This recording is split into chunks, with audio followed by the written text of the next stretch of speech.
మహేష్ బాబు, త్రివిక్రమ్ శ్రీనివాస్ కాంబినేషన్లో తెరకెక్కిన 'ఖలేజా' చిత్రం బాక్సాఫీస్ దగ్గర మంచి హైప్‌తో రిలీజ్ అయింది.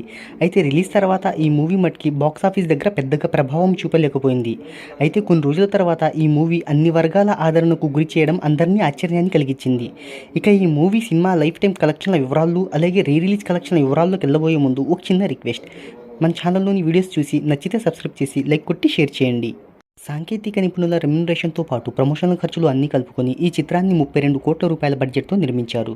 ఇక ఈ చిత్రానికి ప్రపంచవ్యాప్తంగా 40 కోట్ల రూపాయల ప్రీ రిలీజ్ బిజినెస్ జరిగింది. 2010 అక్టోబర్ 7వ తేదీన ప్రపంచవ్యాప్తంగా రిలీజైన ఈ చిత్రం మొదటి షో నుంచే డివైడ్ టాక్ సొంతం చేసుకోవడంతో బాక్సాఫీస్ వద్ద ఈ మూవీ కలెక్షన్లనేవి తేలిపోయాయి. కేవలం ఈ మూవీ అప్పట్లో 18 కోట్ల రూపాయలను వసూలు చేసినట్టు ట్రేడ్ వర్గాలు చెప్తున్నాయి. 2010లో ఈ చిత్రం వరల్డ్ వైడ్గా బాక్సాఫీస్ దగ్గర 32.10 కోట్ల గ్రాస్ వసూళ్లను, 18.4 కోట్ల రూపాయల షేర్ను వసూలు చేసినట్టు ట్రేడ్ వర్గాలు వెల్లడించాయి.